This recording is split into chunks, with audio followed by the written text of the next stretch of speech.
ಅಧಿವೇಶನದ ನಂತರ DK ಶಿವಕುಮಾರ್ಗೆ CM ಪಟ್ಟ ಗ್ಯಾರಂಟಿನಾ? ಯಾಕೆ ಪ್ರಶ್ನೆಯನ್ನ ಹೀಗೆ ಕೇಳ್ತಾ ಇದ್ದೀವಿ ಅಂದ್ರೆ, ಬ್ರೇಕ್ಫಾಸ್ಟ್ ಬಳಿಕವೂ ಕೂಡ ಡಿಕೆ ಶಿವಕುಮಾರ್ ಸುಮ್ಮನಿರೋಂಗೆ ಕಾಣಿಸ್ತಾ ಇಲ್ಲ, ಪಟ್ಟು ಬಿಡ್ತಾ ಇಲ್ಲ.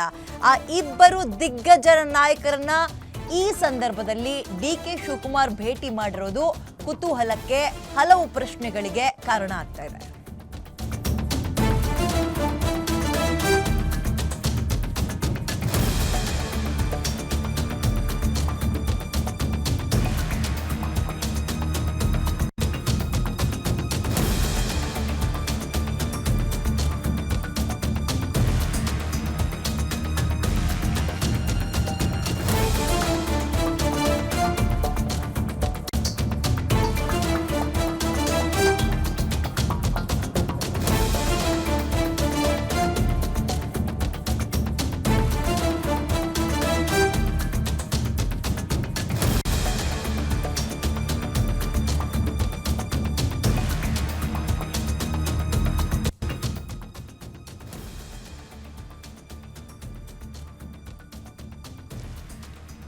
ಆ ಇಬ್ಬರು ದಿಗ್ಗಜ ನಾಯಕರನ್ನ ಈ ಸಂದರ್ಭದಲ್ಲಿ ಭೇಟಿ ಮಾಡಿದ್ ಯಾಕೆ ಅನ್ನೋ ಪ್ರಶ್ನೆ ಇದೆ. ಇದೀಗ ಸುದೀಪ್ ಅವರ ಅಕ್ಕನ ಮಗನ ಮದುವೆಯಲ್ಲಿ ಇಬ್ರು ಮುಖಾಮುಖಿಯಾದ್ರು, ಡಿಕೆ ಶಿವಕುಮಾರ್ ಮತ್ತು ಸತೀಶ್ ಜಾರಕಿಹೊಳಿ.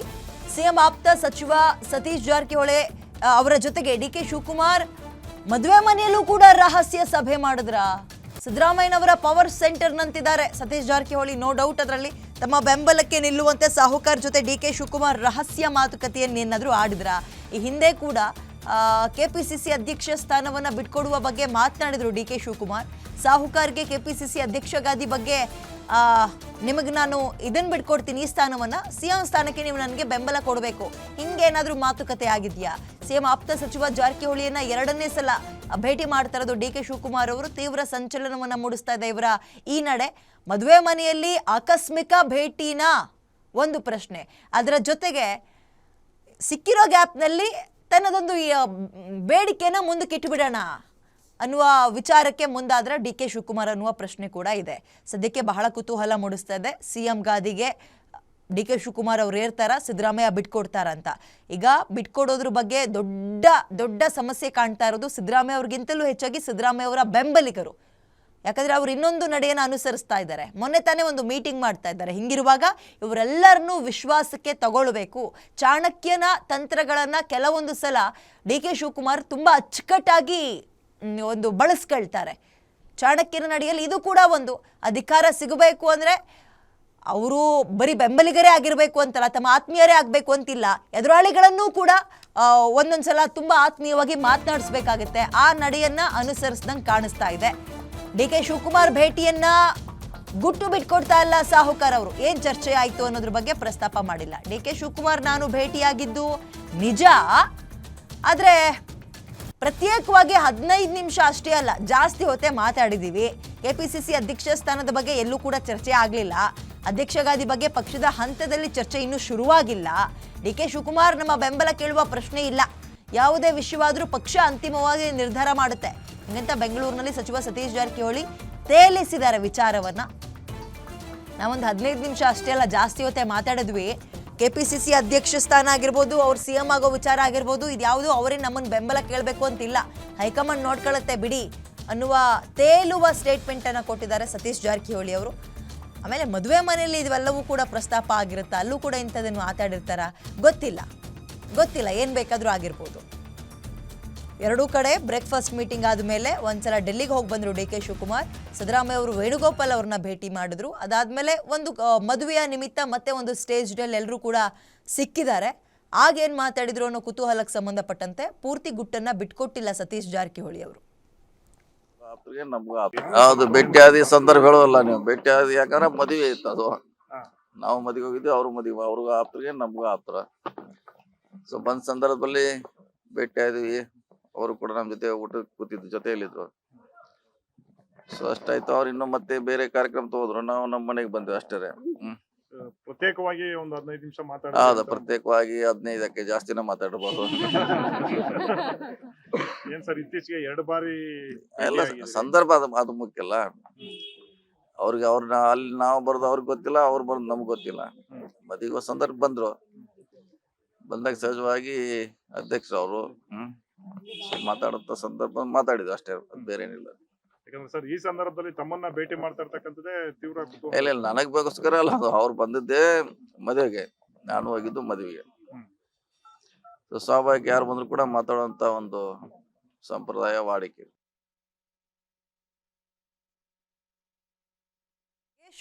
ಕುರ್ಚಿ ಬದಲಾವಣೆ ಆಗುತ್ತೆ ಅನ್ನುವ ಕ್ರೂಷಿಯಲ್ ಚರ್ಚೆಯ ಸಮಯದಲ್ಲಿ ಎರಡೂ ಬಣದ ನಾಯಕರು ಏಕಾಏಕಿ ಅಂದ್ರೆ ಮುಖಾಮುಖಿ ಆದ್ರೆ ಸಹಜವಾಗಿ ಕುತೂಹಲಗಳು ಜಾಸ್ತಿ ಆಗುತ್ತೆ, ರೆಕ್ಕೆ ಪುಕ್ಕಗಳು ಹುಡ್ಕೊಳ್ತಾ ಹೋಗುತ್ತೆ. ಇವರಿಬ್ಬರ ಈ ಮಾತುಕತೆ ನಡುವೆ ಸದ್ಯಕ್ಕೆ ಸಿಗ್ತಾ ಇರೋ ಮಾಹಿತಿಯನ್ನ ನೀವು ವಿಶ್ಲೇಷಣೆ ಮಾಡೋದಾದ್ರೆ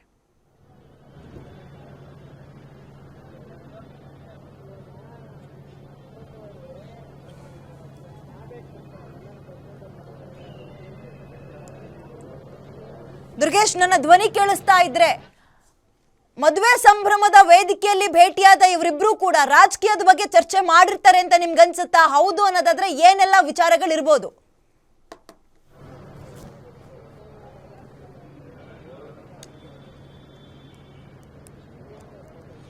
ಎಸ್ ವಿದ್ಯಾ, ಇದೊಂದು ಖಾಸಗಿ ಕಾರ್ಯಕ್ರಮದಲ್ಲಿ ಭಾಗಿಯಾದರೂ ಕೂಡ DCM DK ಶಿವಕುಮಾರ್ ಮತ್ತು ಬೆಳಗಾವಿ ಸಾಹುಕಾರ ಸತೀಶ್ ಜಾರಕಿಹೊಳಿ ನಡುವೆ ಒಂದು 40 ನಿಮಿಷದ ಮಾತುಕತೆ ಆಗಿದೆ ಅನ್ನುವಂಥದ್ದು ಬಹಳ ಕುತೂಹಲವನ್ನು ಮೂಡಿಸ್ತಾ ಇದೆ. ಪ್ರಮುಖವಾಗಿ CM Siddaramaiah and team KC Venugopal ಅವರನ್ನ ಭೇಟಿಯಾಗಿತ್ತು. ಅದಾದ ಬಳಿಕ ಸಾಕಷ್ಟು ಸತೀಶ್ ಜಾರಕಿಹೊಳಿ ಅವರ ನಿವಾಸದಲ್ಲಿ ಪರಮೇಶ್ವರ್ ಮತ್ತು BK ಹರಿಪ್ರಸಾದ್ 1.5 ಗಂಟೆಗಳ ಕಾಲ ಚರ್ಚೆ ನಡೆಸಿದರು. ಅದಾದ ಬಳಿಕ BK ಹರಿಪ್ರಸಾದ್ ಅವರು ಕೂಡ ದೆಹಲಿ ಪ್ರವಾಸವನ್ನು ಕೈಗೊಂಡಿದ್ದರು. ಇದರ ನಡುವೆ DCM DK ಶಿವಕುಮಾರ್ ಸತೀಶ್ ಜಾರಕಿಹೊಳಿ ರಹಸ್ಯವಾಗಿ ಮಾತುಕತೆಯನ್ನು ನಡೆಸಿರುವಂಥದ್ದು ಬಹಳ ಕುತೂಹಲ ಮೂಡಿಸ್ತಿರುವಂಥದ್ದು. ಪ್ರಮುಖವಾಗಿ ಮದುವೆ ಕಾರ್ಯಕ್ರಮದಲ್ಲಿ ಭಾಗಿಯಾದರೂ ಕೂಡ ಕ್ಯಾಶುವಲ್ ಆಗಿ ಮೀಟ್ ಆಗುವ ಒಂದು ಸಾಮಾನ್ಯ ಅನ್ನುವಂಥ ಮಾತುಗಳನ್ನು ಹೇಳಿದರೂ ಕೂಡ ರಾಜಕೀಯವಾಗಿ ಚರ್ಚೆ ಸಾಮಾನ್ಯವಾಗಿ ಹಾಗೆ ಆಗಿರುತ್ತೆ. ಅದರಲ್ಲೂ ಕೂಡ ನಾಯಕತ್ವ ಬದಲಾವಣೆ ವಿಚಾರಕ್ಕೆ ಸಂಬಂಧಪಟ್ಟಂತೆ ಚರ್ಚೆ ಆಗ್ತಾ ಇದೆ. ಇದರ ನಡುವೆ ಬೆಳಗಾವಿ ಸಾಹುಕಾರರನ್ನ 2 ಸಲ DCM DK ಶಿವಕುಮಾರ್ ಅವರು ಭೇಟಿಯಾಗಿ ಚರ್ಚೆ ನಡೆಸ್ತಾರೆ ಅಂದರೆ ಬಹಳ ಕುತೂಹಲಕ್ಕೆ ಕಾರಣವಾಗಿರುವಂಥದ್ದು. CM ಸಿದ್ದರಾಮಯ್ಯ ಅವರ ಅತ್ಯಾಪ್ತರಾಗಿರುವಂಥ ಸತೀಶ್ ಜಾರಕಿಹೊಳಿ ಅವರನ್ನು ಟಾರ್ಗೆಟ್ ಮಾಡಿದ್ರೆ ಅನ್ನೋದು ಕೂಡ ಚರ್ಚೆ ಆಗ್ತಿರುವಂಥದ್ದು. ಹೀಗಾಗಿ DCM DK ಶಿವಕುಮಾರ್ ಮತ್ತು ಸತೀಶ್ ಜಾರಕಿಹೊಳಿ ಅವರ ನಡುವೆ ನಡೆದಂಥ ಮಾತುಕತೆ ಆದರೂ ಏನು ಅನ್ನೋಂಥದ್ದು ಬಹಳ ಕುತೂಹಲ ಮೂಡಿಸ್ತಾ ಇದೆ. ಹೈಕಮಾಂಡ್ ನಾಯಕರ ಭೇಟಿಗೆ ಕೂಡ DCM DK ಶಿವಕುಮಾರ್ ಮುಂದಾಗ್ತಿದ್ದಾರೆ. ಒಂದು ವೇಳೆ ಹೈಕಮಾಂಡ್ ಮನಸ್ಸು ಮಾಡಿದರೆ ನನಗೆ ಒಂದು ಅವಕಾಶ ಸಿಕ್ಕರೆ ನಿಮ್ಮ ಬೆಂಬಲ ಬೇಕು ಅನ್ನುವಂಥದ್ದು ಕೂಡ ಚರ್ಚೆ ಆಗ್ತಿರುವಂಥದ್ದು. CM ಸಿದ್ದರಾಮಯ್ಯ ಅವರು ಕೂಡ ಹೇಳಿರುವಂಥದ್ದು ಹೈಕಮಾಂಡ್ ತೀರ್ಮಾನಕ್ಕೆ ಬದ್ಧನಾಗಿದ್ದೇನೆ ಅನ್ನುವಂಥ ಮಾತನ್ನು ಹೇಳಿದ್ದಾರೆ. ಹೀಗಾಗಿ ಬೆಳಗಾವಿ ಅಧಿವೇಶನದ ಬಳಿಕ ಅಥವಾ ಬೆಳಗಾವಿ ಅಧಿವೇಶನಕ್ಕೂ ಮುಂಚೆಯೇ ಒಂದು ಈ ರೀತಿಯ ರಾಜ್ಯದಲ್ಲಿ ನಾಯಕತ್ವ ಬದಲಾವಣೆಯ ಫೈಟ್ಗೆ ಒಂದಿಷ್ಟು ಟ್ವಿಸ್ಟ್ ಸಿಕ್ಕರೆ DCM DK ಶಿವಕುಮಾರ್ ಅವರಿಗೆ ಅಧಿಕಾರವನ್ನು ಹೈಕಮಾಂಡ್ ಕೊಡೋದಕ್ಕೆ ಮುಂದಾದರೆ ಸತೀಶ್ ಜಾರಕಿಹೊಳಿ ಅವರ ಬೆಂಬಲ ಯಾರ ಕಡೆ ಇರುತ್ತೆ ಅನ್ನೋದು ಕೂಡ ಬಹಳ ಮುಖ್ಯ ಆಗುತ್ತೆ. KPCC ಅಧ್ಯಕ್ಷ ಸ್ಥಾನದ ವಿಚಾರಕ್ಕೂ ಕೂಡ DCM DK ಶಿವಕುಮಾರ್ ಮತ್ತು ಸತೀಶ್ ಜಾರಕಿಹೊಳಿ ನಡುವೆ ಮೊನ್ನೆಯಷ್ಟೇ ಭೇಟಿಯಾದಾಗ ಚರ್ಚೆ ಆಗಿತ್ತು. ಪಕ್ಷದ ಸಂಘಟನೆ ವಿಚಾರವಾಗಿ ನಾವು ಮಾತುಕತೆ ನಡೆಸಿದ್ದೇವೆ ಅನ್ನುವಂಥ ಮಾತನ್ನು ಕೂಡ ನೇರವಾಗಿ ಸತೀಶ್ ಜಾರಕಿಹೊಳಿ ಹೇಳಿದರು. ಇವತ್ತು ಕೂಡ ನೇರವಾಗಿ ಸತೀಶ್ ಜಾರಕಿಹೊಳಿ ಅವರು ಹೇಳಿರುವಂಥದ್ದು ನಾವಿಬ್ಬರು ಕೂಡ ಭೇಟಿಯಾಗಿದ್ದೇವೆ ಅನ್ನುವಂಥ ಮಾತನ್ನು ಹೇಳಿದ್ದಾರೆ. ಹೀಗಾಗಿ ಬಹಳ ಕುತೂಹಲ ಮೂಡಿಸಿರೋದು 2 ಬಾರಿ ಸತೀಶ್ ಜಾರಕಿಹೊಳಿ DCM DK ಶಿವಕುಮಾರ್ ಭೇಟಿಯಾಗಿ ಮಾತುಕತೆಯನ್ನು ನಡೆಸ್ತಿದ್ದಾರೆ ಅನ್ನುವಂಥದ್ದು ಒಂದು ಕಡೆ ಆದರೆ CM ಸಿದ್ದರಾಮಯ್ಯ ಬಣದ ಶಾಸಕರು ಮತ್ತು ಸಚಿವರು ಕೂಡ ಹೈಕಮಾಂಡ್ ನಾಯಕರ ಮೇಲೆ ಒತ್ತಡವನ್ನು ಹೇರ್ತಿದ್ದಾರೆ. DCM DK ಶಿವಕುಮಾರ್ ಅವರ ಪರವಾಗಿರುವಂಥ ಸಚಿವರು ಕೂಡ ಶಾಸಕರು ಕೂಡ ಹೈಕಮಾಂಡ್ ನಾಯಕರ ಭೇಟಿಯಾಗಿ ಒತ್ತಡವನ್ನು ಹೇರ್ತಿದ್ದಾರೆ. ಹಾಗಾದರೆ CM DCM ನಡುವಿನ ಒಂದು ಈ ಬ್ರೇಕ್ಫಾಸ್ಟ್ ಮೀಟಿಂಗ್ ಬಳಿಕ ಎಲ್ಲವೂ ಕೂಡ ಸರಿಯಾಗಿ ಮುಗಿದೋಯ್ತು ಅನ್ನೋವಂಥದ್ದು ಚರ್ಚೆ ಆಗ್ತಾ ಇತ್ತು. ಆದರೆ ನಾಯಕತ್ವ ಬದಲಾವಣೆ ವಿಚಾರಕ್ಕೆ ಸಂಬಂಧಪಟ್ಟಂತೆ ಇರುವಂತಹ ಗೊಂದಲ ಇನ್ನೂವರೆಗೂ ಕೂಡ ಮುಂದುವರಿತಾ ಇದೆ.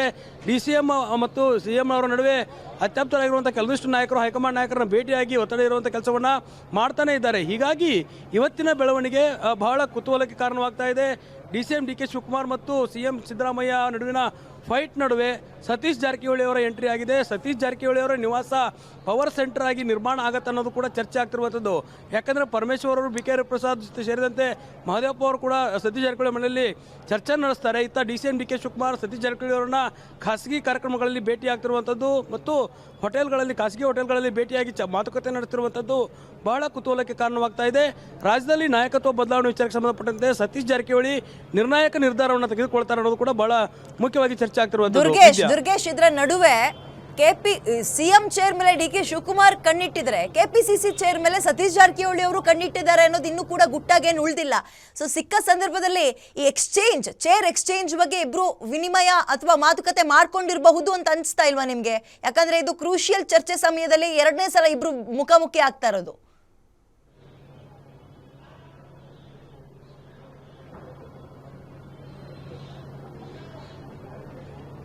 ಖಂಡಿತ ವಿದ್ಯಾ, ಇದೇ ವಿಚಾರಕ್ಕೆ ಸಂಬಂಧಪಟ್ಟಂತೆ ಕಳೆದ ಬಾರಿ DCM DK ಶಿವಕುಮಾರ್ ಮತ್ತು ಏನು ಸತೀಶ್ ಜಾರಕಿಹೊಳಿ ಭೇಟಿಯಾದಾಗಲೂ ಕೂಡ ಇದೇ ವಿಚಾರ ಚರ್ಚೆ ಆಗಿತ್ತು. KPCC ಅಧ್ಯಕ್ಷ ಸ್ಥಾನದ ಮೇಲೆ ಸತೀಶ್ ಜಾರಕಿಹೊಳಿ ಅವರು ಕಣ್ಣಿಟ್ಟಿದ್ದಾರೆ. ಜೊತೆಗೆ 2028ಕ್ಕೆ ನಾನೇ CM ಅನ್ನುವಂಥ ಮಾತನ್ನು ಕೂಡ ಸತೀಶ್ ಜಾರಕಿಹೊಳಿ ಹೇಳಿದರು. ಆದರೆ ಅದರ ನಡುವೆ DCM DK ಶಿವಕುಮಾರ್ ಇದೇ ಅವಧಿಗೆ ನಾನು CM ಆಗಬೇಕು ಅನ್ನೋಂಥ ಕನಸನ್ನು ಕಾಣ್ತಿದ್ದಾರೆ. ಹೀಗಾಗಿ ಎಕ್ಸ್ಚೇಂಜ್ ಆಫರ್ ಥರ ಅಂದರೆ ನಾನು ಅಧಿಕಾರ ತ್ಯಾಗವನ್ನು ಮಾಡೋದಕ್ಕೆ ಸಿದ್ಧರಾಗಿದ್ದೇನೆ ಅನ್ನುವಂಥ ಮಾತನ್ನು DK ಶಿವಕುಮಾರ್ ಅವರು ಕೂಡ ಹೇಳಿದರು. ಯಾಕಂದರೆ KPCCಯ ಅಧ್ಯಕ್ಷನಾಗಿ 6 ವರ್ಷ ಆಗ್ತಾ ಇದೆ. ಮುಂಬರುವಂಥ ಮಾರ್ಚ್ಗೆ 6 ವರ್ಷ ಆಗ್ತಿರೋದ್ರಿಂದ ಅಧಿಕಾರ ಕಾಯಮಲ್ಲ ಅನ್ನುವಂಥ ಮಾತನ್ನು ಕೂಡ DK ಶಿವಕುಮಾರ್ ಹೇಳಿದ್ದಾರೆ. ಹೀಗಾಗಿ KPCCಯ ಅಧ್ಯಕ್ಷ ಸ್ಥಾನವನ್ನು ಮತ್ತೊಬ್ಬರಿಗೆ ಬಿಟ್ಟು ಕೊಡ್ತೀನಿ ಅನ್ನುವಂಥ ಮಾತನ್ನು ಕೂಡ ಏನು ಸುಳಿವು ನೀಡಿರುವಂಥದ್ದು. ಹೀಗಾಗಿ ಸತೀಶ್ ಜಾರಕಿಹೊಳಿ ಅವರು KPCC ಅಧ್ಯಕ್ಷರಾಗಬೇಕು ಅನ್ನೋದ್ರ ಜೊತೆಗೆ ಸಚಿವರಾಗಿದ್ದುಕೊಂಡೆ ಈಗೇನು DCM DK ಶಿವಕುಮಾರ್ ಅವರಿದ್ದಾರೆ, ಅವ್ರ ಜೊತೆಗೆ ಯಾವ ರೀತಿಯ ಖಾತೆಗಳಿದ್ದಾವೆ ಅದೇ ರೀತಿಯಾಗಿ ನಿಮಗೆ ಅವಕಾಶವನ್ನು ಮಾಡಿಕೊಡ್ತೀನಿ ಅನ್ನುವಂಥ ಮಾತುಕತೆಯನ್ನು ಕೂಡ DK ಶಿವಕುಮಾರ್ ಅವರು ಮಾತಾಡಿದ್ದಾರೆ. ಹೀಗಾಗಿ ಸತೀಶ್ ಜಾರಕಿಹೊಳಿ ಅವರಿಗೆ KPCC ಅಧ್ಯಕ್ಷ ಸ್ಥಾನವನ್ನು ಕೊಟ್ಟು DCM DK ಶಿವಕುಮಾರ್ CM ಆದರೆ ಮುಂಬರುವ ಸಚಿವ ಸಂಪುಟ ವಿಸ್ತರಣೆ ಕೂಡ ಅನುಕೂಲ ಆಗುತ್ತೆ. ಜೊತೆಗೆ ನೀವು KPCC ಅಧ್ಯಕ್ಷರಾದರೆ ಅಹಿಂದ ಮತಗಳ ಮೇಲೆ ಕಾಂಗ್ರೆಸ್ಗೆ ಒಳ್ಳೆಯ ಒಲವಿದೆ, ಆ ಒಂದು ಮತಗಳನ್ನು ಸೆಳೆಯೋದಕ್ಕೆ ಅನುಕೂಲ ಆಗುತ್ತೆ ಅನ್ನೋ ನಿಟ್ಟಿನಲ್ಲೂ ಕೂಡ ಚರ್ಚೆ ಆಗ್ತಾ ಇದೆ. ಹೀಗಾಗಿ ಸತೀಶ್ ಜಾರಕಿಹೊಳಿ ಅವರಿಗೆ KPCC ಅಧ್ಯಕ್ಷ ಸ್ಥಾನ ಸಿಗೋದು ಫಿಕ್ಸ್ ಎನ್ನಲಾಗ್ತಾ ಇದೆ. DCM DK ಶಿವಕುಮಾರ್ ಅವರ ಒಂದು ಕನಸೇನಿದೆ CM ಆಗಬೇಕನ್ನೋದು ಅದು ಈಡೇರಿದ್ರೆ KPCC ಸ್ಥಾನಕ್ಕೆ ಅಧ್ಯಕ್ಷ ಸ್ಥಾನಕ್ಕೆ ಸತೀಶ್ ಜಾರಕಿಹೊಳಿ ಫಿಕ್ಸ್ ಎನ್ನಲಾಗ್ತಾ ಇದೆ. ಇದೆಲ್ಲವನ್ನು ಕೂಡ ಹೈಕಮಾಂಡ್ ನಿರ್ಧಾರ ಮಾಡಬೇಕಾಗಿರುವಂಥದ್ದು. ಅದಕ್ಕೆ ಬೇಕಾದಂಥ ತಯಾರಿಗಳನ್ನು ತಂತ್ರಗಳನ್ನು DCM DK ಶಿವಕುಮಾರ್ ಮಾಡ್ತಿರೋದಂತೂ ಸತ್ಯ. ವಿದ್ಯಾ, ಓಕೆ, ಧನ್ಯವಾದ ಡೀಟೇಲ್ಸ್ಗೆ.